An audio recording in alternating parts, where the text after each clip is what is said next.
Hey, good morning, everybody. Thanks for joining in to another edition of Shane Flynn Outdoors.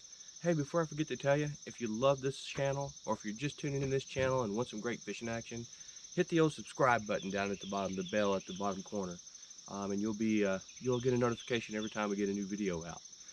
This morning, I'm out on Abel Lake, the lake close to my house. I call it my home lake. It is 6:30 in the morning. It is overcast. It is the 6th of September. And it seems like the bass have changed their pattern a little bit.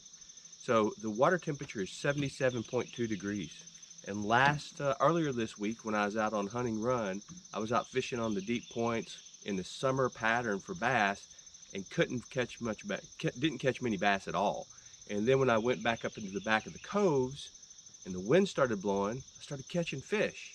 So the pattern has changed. The bass are starting to move up shallower, and they're not down in those deep points like they were earlier.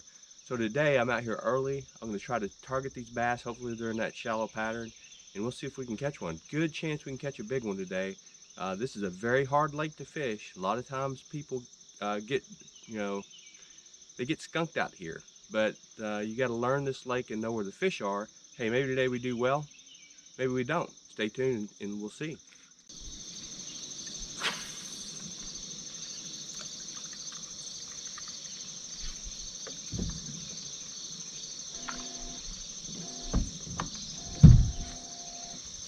Got one. Here we go. Come on, big boy.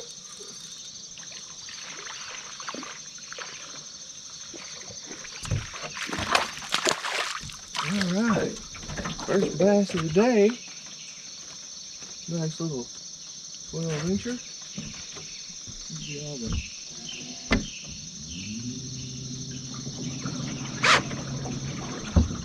get out of here.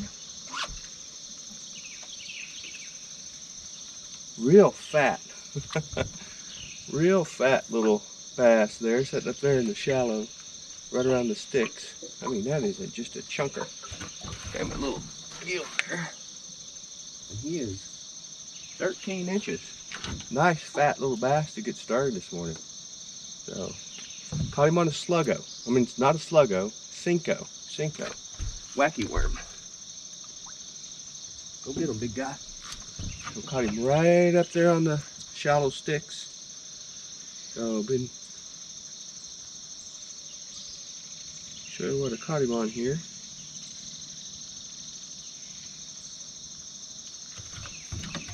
So I caught him on a black and red Cinco. I got the O-ring on it. You know, I'm a big fan of the red hook, just my preference. This is wacky worm, and I caught him right up there on the shallow. So that's how I wanted to start this morning.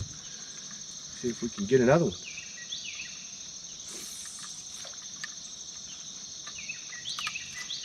Real healthy bass too.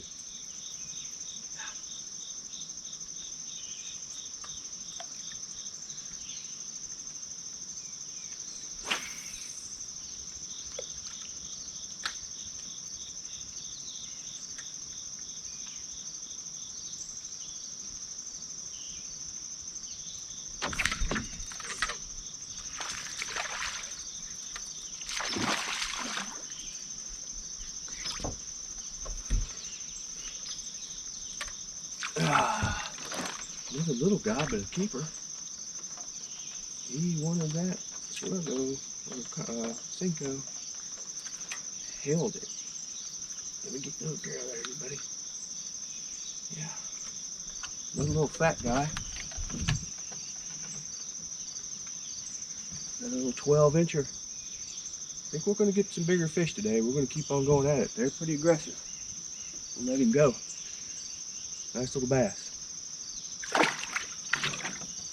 So what I'm doing is I'm paralleling this weed line, knowing that these bass are right inside the weeds. One of the reasons this lake is so hard to fish, especially in the summer, it's got deep, steep banks. And the bass can bury up in these weeds, and it's hard to catch them.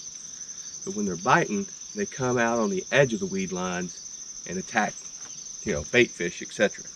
That's why I like to use this wacky worm running down the weed line. Now, if it was windy, I'd probably throw a spinnerbait or something like that. But since it's real early in the morning, calm, and there's no wind action, This is a good bait to throw down these weed lines.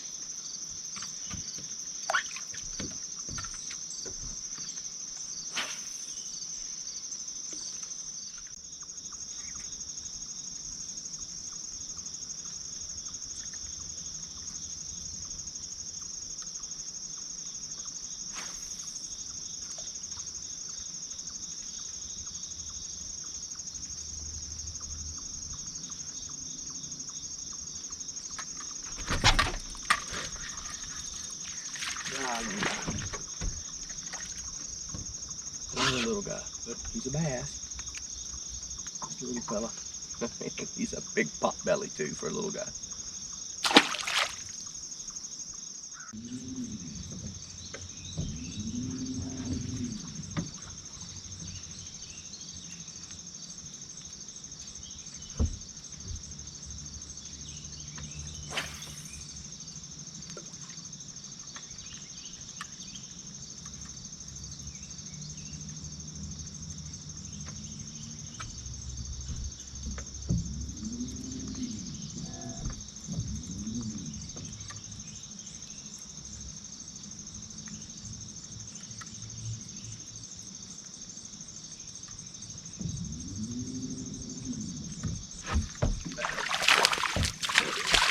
Little guy.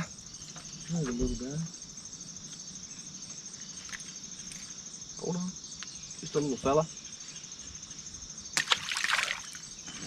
We'll come across a bigger one here in a little bit, I'm sure of it.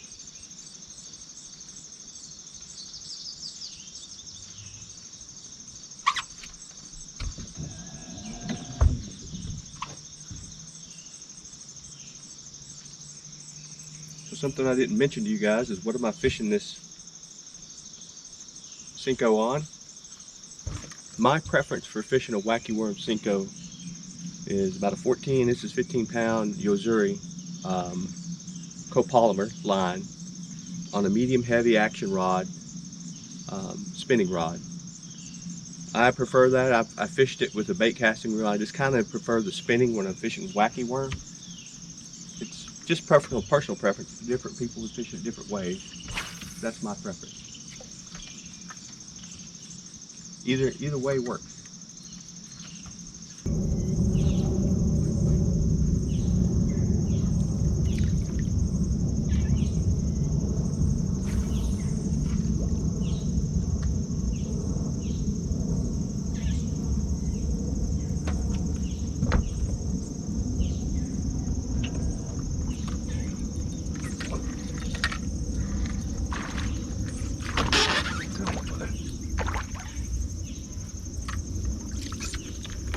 Another 12, another keeper, another keeper. Well, I'm still looking for that big one. I think I missed him earlier. I missed a good strike. A little 12-incher, I'm sure, and that's exactly what he is. 12 on the dot. Good little bass. We'll keep on trying them. So where I hear fishing.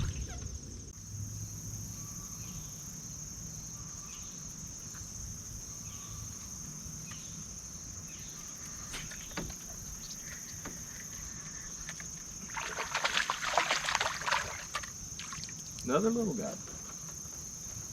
Another little guy. Just a little guy needs to death today. I see a beaver back there.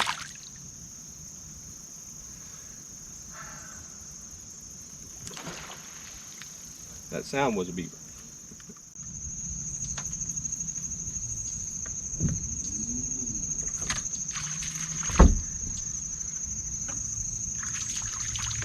Huh. That is one hungry bluegill right there. That's a bait bluegill. Look at that. Cinco's almost the size of that bluegill. But he wanted it, and he got it. Nice little thing.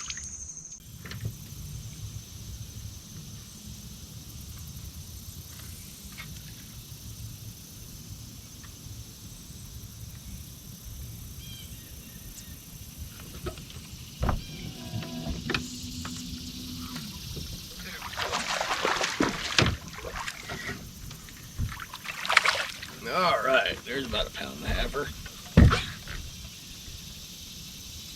Persistence, it pays off. Up in those weeds where I thought he would be feeding. If I can get that hook out, there you go. Good chunker.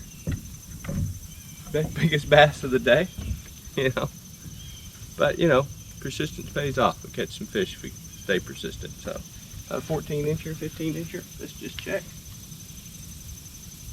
Just shy of 14, just over 14.5 inches. All right. Biggest bass of the day so far.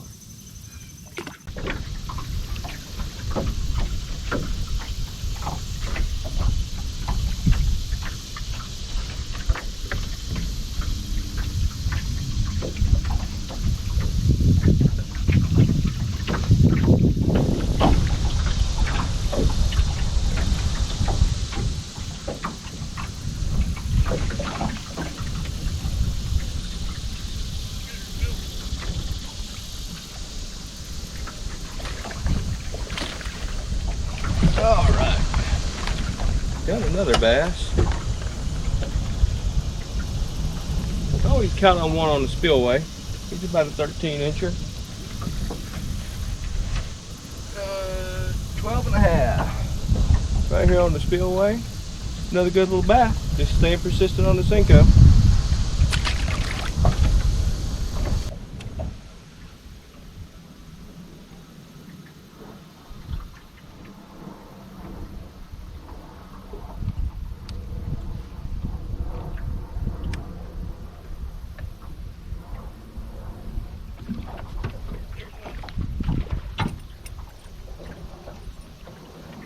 Started picking up, so I buzzed down through the spinnerbait.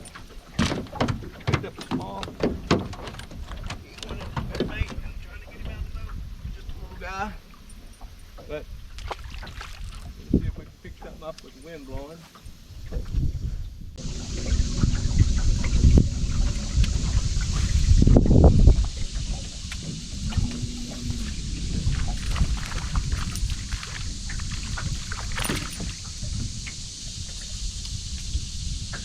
Another little guy on the spinnerbait, almost as big as the spinnerbait.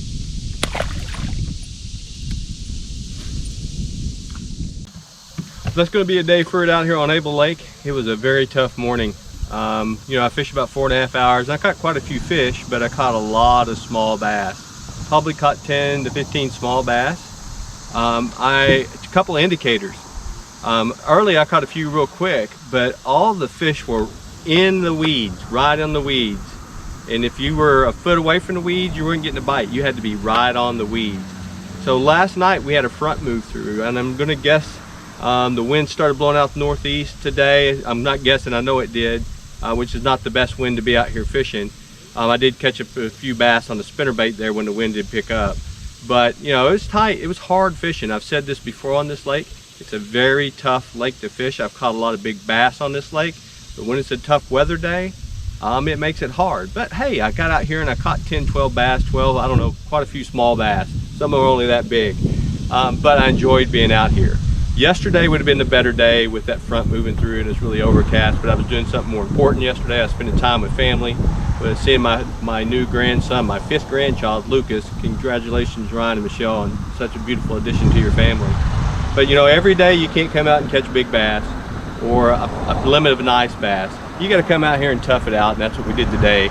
You know, caught them on a Senko, caught a few on a spinnerbait, but again, the baits had to be right up against the water, and when the weather's tight and after a front, that's what bass do. They get up close to weeds or close to sticks, but they were way up in the weeds today. So hey, you know, that's all about, that's fishing, right? You got to come out here and try it. So thanks for tuning in. Again, I said before, if you enjoy this channel, please subscribe, hit the bell on the side, and I put out a new episode every week, either fishing or fishing tips, and soon to come we're going to be doing some podcasts talking to other fishermen and getting some of their thoughts and ideas on how they like to fish, and that'll be coming up in the late fall. So until next time, tight lines and good luck fishing. Thanks for tuning in.